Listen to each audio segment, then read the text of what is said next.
தேமுதிகவின் நிறுவன தலைவர் விஜயகாந்த் அவர்கள் மறைந்த நினைவு தினமானது வரக்கூடிய டிசம்பர் 28ஆம் தேதி அனுசரிக்கப்பட இருக்கிறது.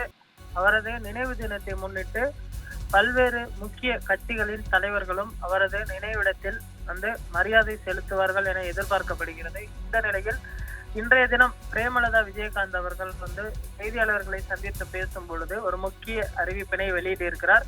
விஜயகாந்த் நினைவு தினத்துக்கு அனைத்து கட்சிகளுக்கும் அழைப்பு விடுக்கப்படும் என தெரிவித்திருக்கிறார். அதே போன்று முதலாம் ஆண்டு நினைவு பேரணியில் பங்கேற்க அனைத்து கட்சிகளுக்குமே பாகுபாடு இல்லாமல் அழைப்பானது விடுக்கப்படும்.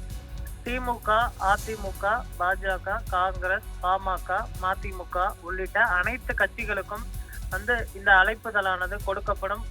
குறிப்பாக திமுக தலைவர் மு.க. ஸ்டாலின் அவர்களை சந்தித்து அவரது நினைவு தினத்தில் கலந்து கொள்வதற்காக அந்த அழைப்புதலானது தரப்படும் என தெரிவிக்கப்பட்டிருக்கிறது.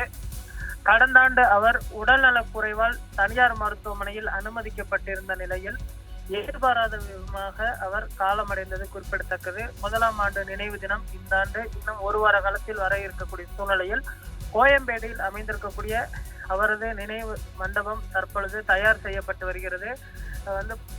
அங்கு தினமும் நூற்றுக்கணக்கான தொண்டர்களுக்கு தினமும் உணவு உள்ளிட்டவை வழங்கி வரக்கூடிய நிலையில் அவரது நினைவு தினத்தன்று மேலும் பல்வேறு ஆயிரக்கணக்கான மக்களுக்கு அன்னதானம் வழங்குவதற்கான அந்த ஏற்பாடுகளும் தற்பொழுது நடைபெற்று வருகிறது.